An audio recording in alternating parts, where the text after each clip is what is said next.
stand-up comedy, cartoons then versus now, and how they encourage diversity. Hey, everybody! Hope you're all doing great tonight.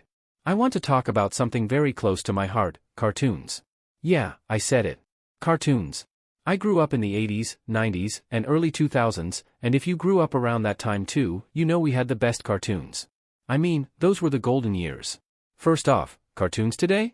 They're cool, they're fancy, they've got all these slick animations.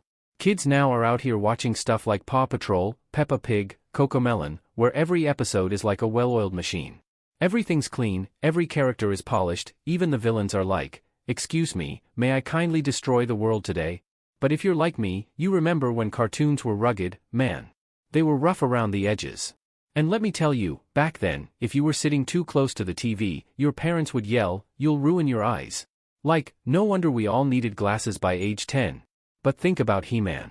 The animation looked like it was drawn by a dude who was just making things up as he went. Half the time the background didn't even move. They just reused the same frame of He-Man running through that forest, over and over again. And Skeletor? That guy was the least threatening villain of all time. He was basically a blue guy with no face who spent more time failing than actually conquering anything.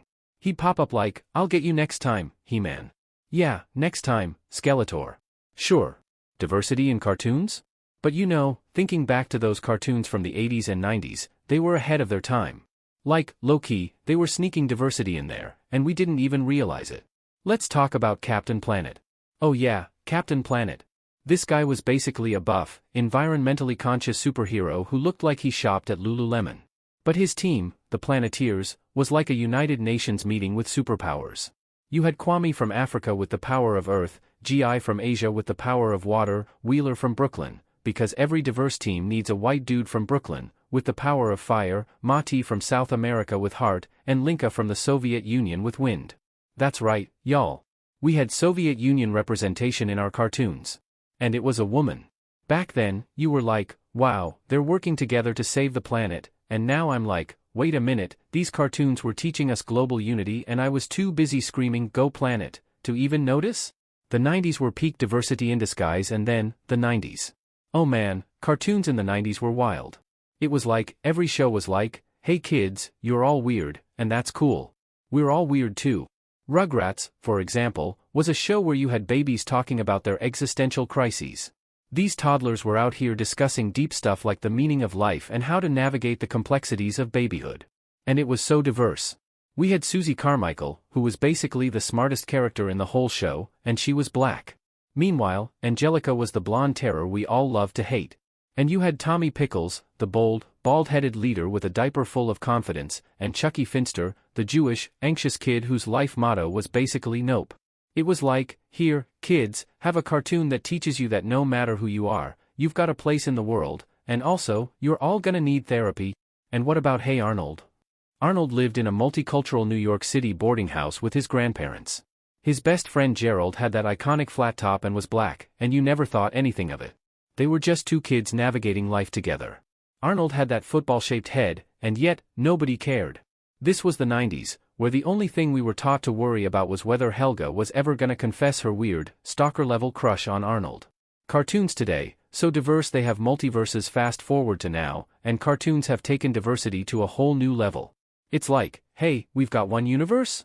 Nah, let's have 12 universes and make sure everyone is represented in all of them. You've got shows like Steven Universe, where every character is like, hey, I'm a rock. But also, I'm non-binary. And sometimes I'm a space being. And also, I'm in touch with my emotions. Kids today are out here watching these deeply emotional, self-aware characters that are like, hey, you're valid no matter who you are. When I was a kid, my cartoon role models were a talking sponge and a starfish with an IQ of, like, 3. But hey, diversity, right? And let's talk about Spider-Man, Into the Spider-Verse. We now have multiple Spider-Men, and women, from all different dimensions.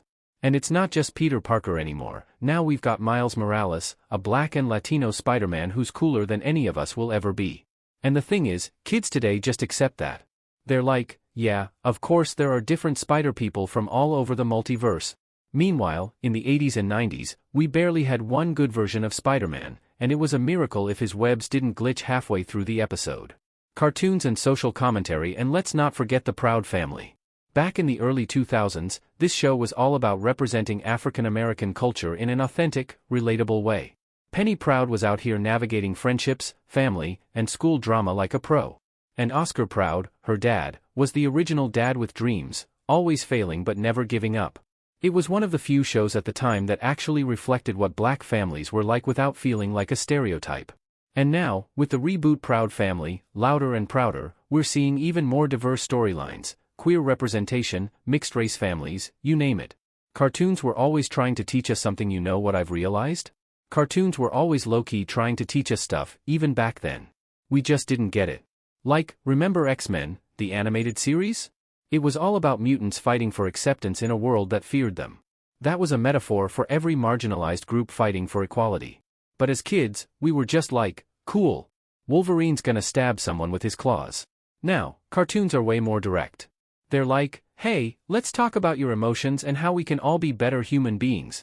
We've gone from watching Optimus Prime teach us about responsibility to having characters like She-Ra teaching us about self-love, empathy, and diversity in all its forms.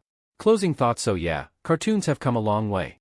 Back then, we had diversity in there, but we didn't even know it. Now, it's in your face, and I love it.